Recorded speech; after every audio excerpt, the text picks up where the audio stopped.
Well, no, I guess in the 70s, late 70s. Well, this one is different. I've never been on one quite like this. The sad truth about Jim Brown is that in May 2026, 3 years after his death, people still cannot agree on what he was. Hero, monster, pioneer, predator. The arguments rage on. And the fact that we are still fighting about it tells you everything. To understand the whole man, you have to go all the way back to the beginning. Here is what most people do not realize. Jim Brown did not just play football. He did not just make movies. He did not just march. He did not just broker peace.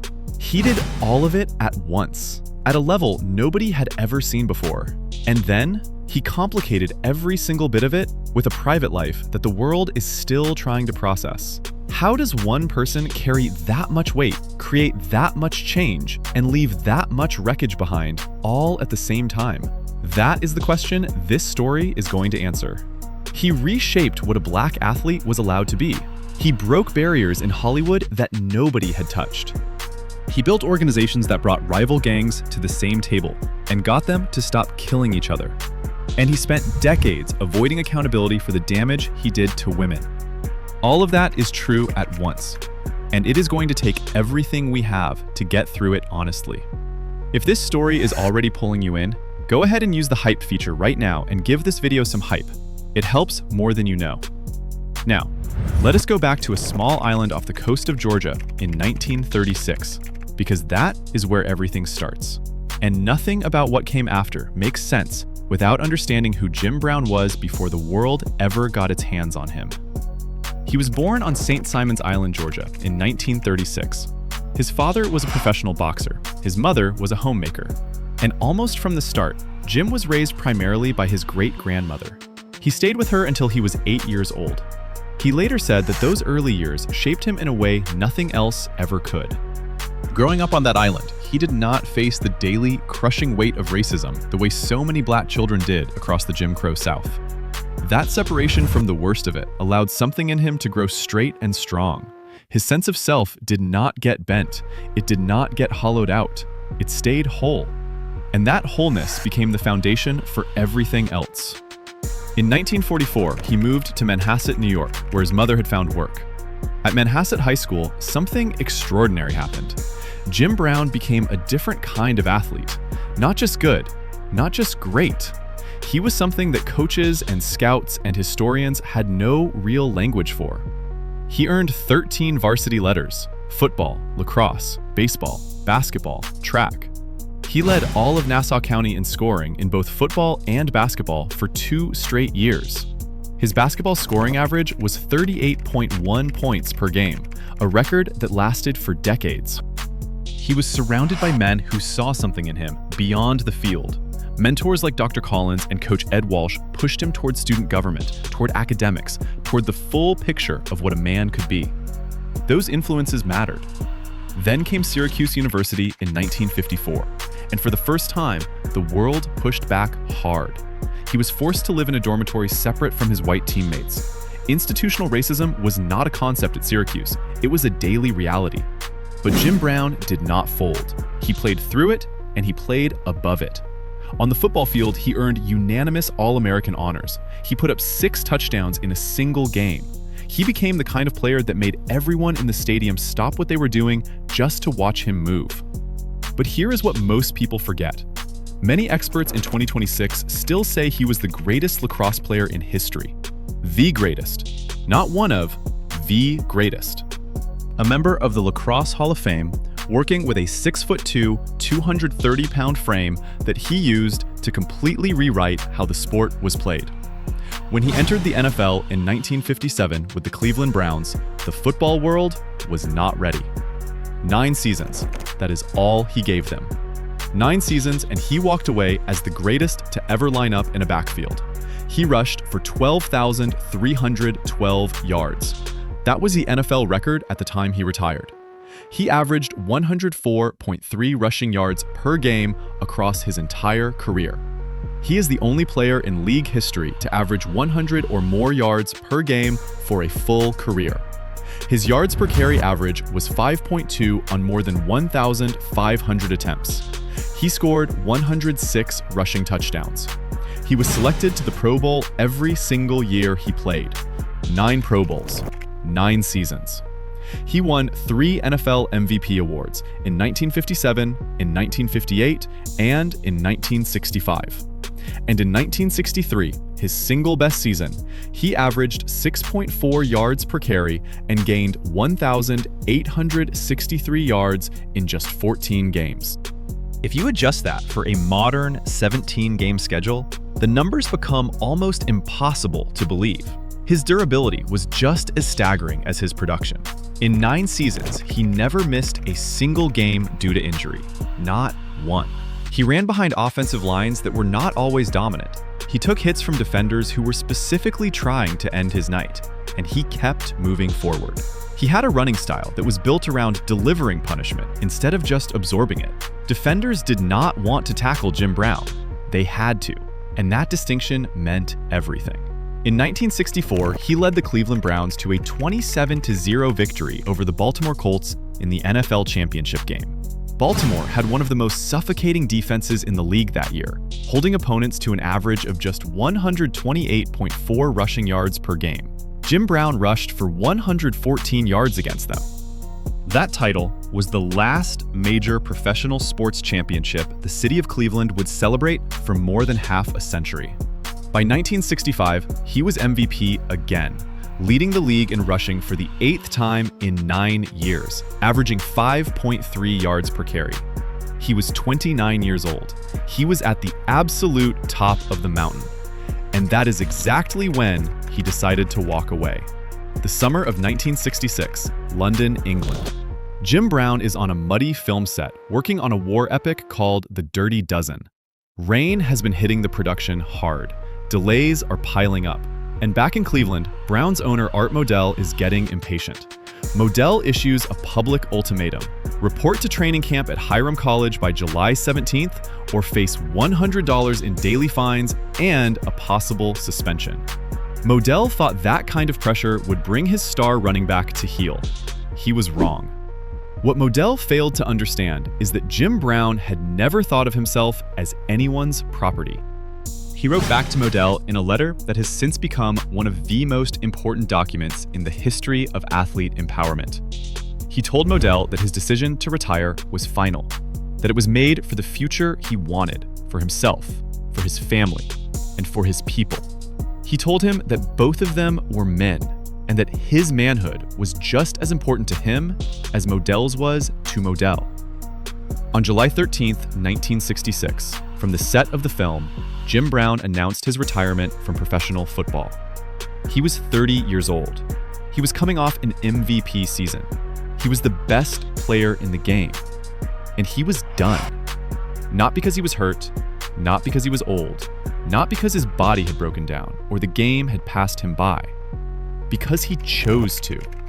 He looked at the ultimatum sitting on the table, and he chose himself over all of it.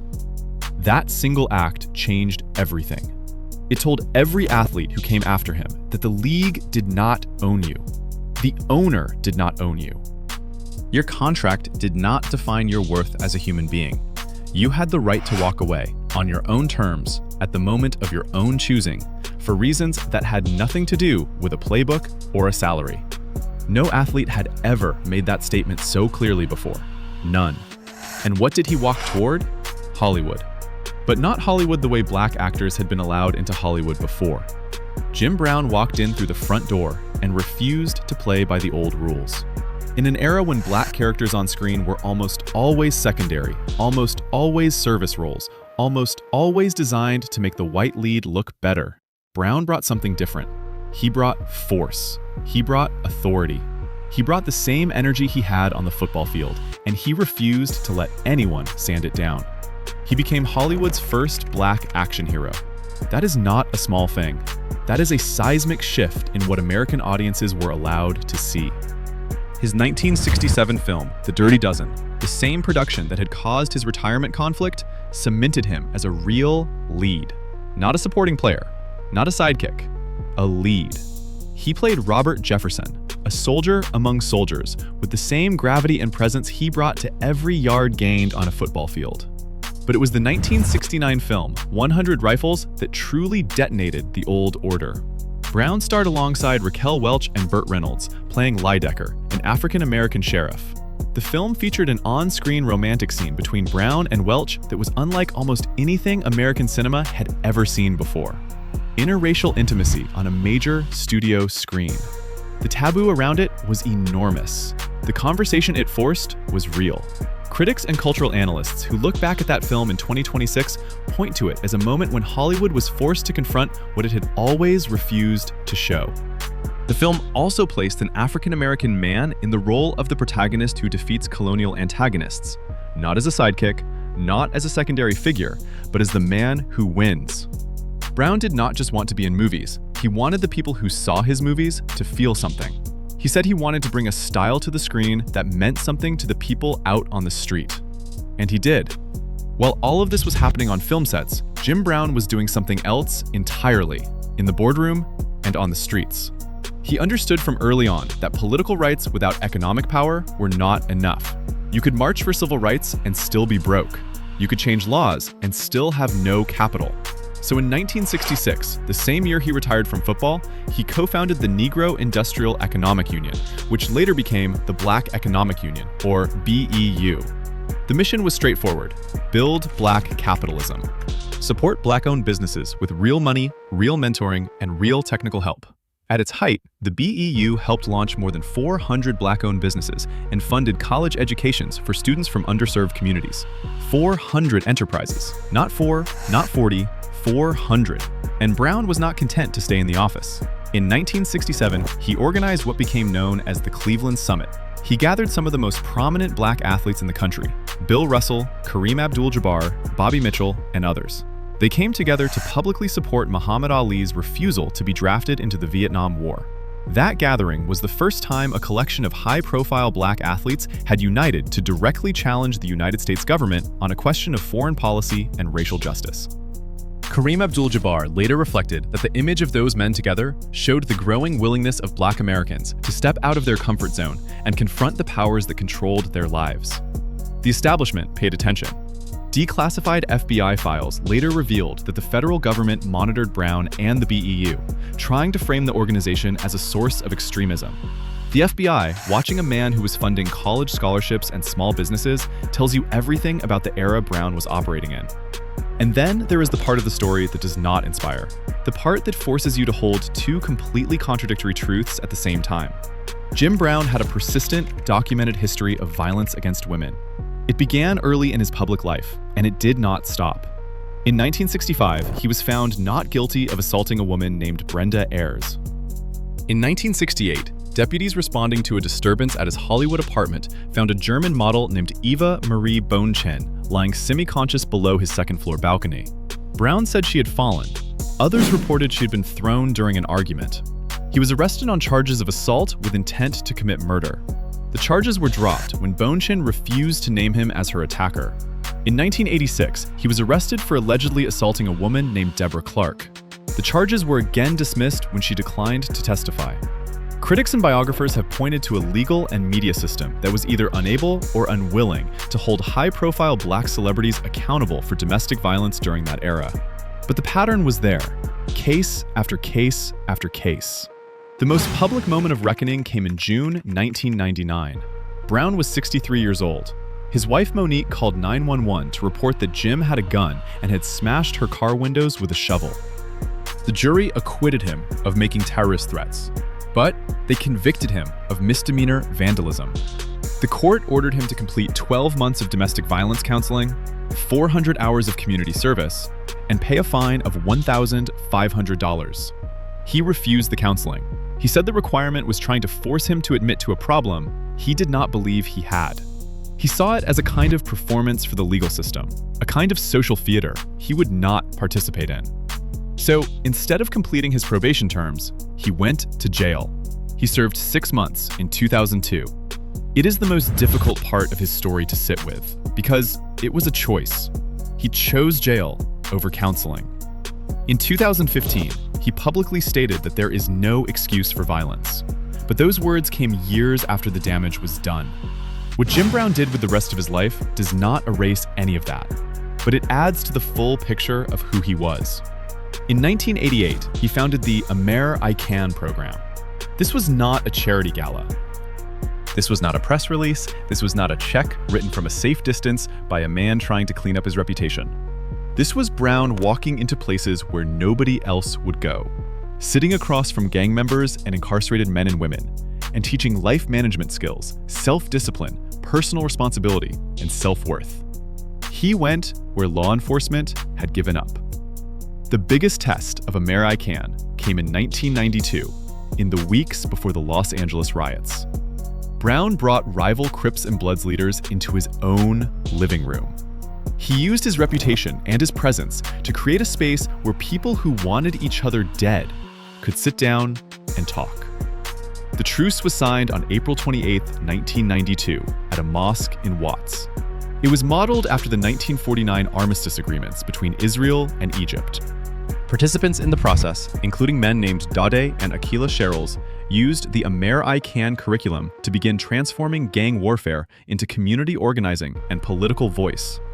One man, named Rockhead Johnson, who had once allegedly shown up at Brown's house with a gun, eventually became an Amer I Can success story and went on to found a basketball program for young people. By 2025, Amer I Can had expanded to offices in Belize, Ghana, and Tanzania, working to build self-discipline and identity in young men and women on multiple continents. In late 2025, Brown wrote a blog post about learning from a full life through its failures. He was 85 years old. He wrote about brokenness as something necessary for growth. He used the image of broken soil giving crops and broken eggs giving life. He said he was willing to be judged on the totality of his life, not just the highlights, and not just the low points. He admitted he wished he could go back and change certain things. But he said his focus remained on human development. It reads like a man who knew exactly what kind of verdict history was preparing, and who chose not to run from it. In May 2026, 3 years after his death, Jim Brown remains one of the most difficult figures in American history to categorize. His impact on football, on film, on Black economic empowerment, and on urban peace is undeniable and real and lasting. So is the shadow of the violence. His tragedy was never that he disappeared or faded. His tragedy was that he was so fully and completely himself, in every direction, that the world has never quite figured out where to put him. The men and women whose lives Amer I Can touched are real. The businesses the BEU helped build were real. The truce in Watts was real. And the pain he caused was real too. All of it counts. What he built still stands. And that matters. If this story moved you, like this video, subscribe, and drop a comment below telling us where you land on Jim Brown. We read every single one.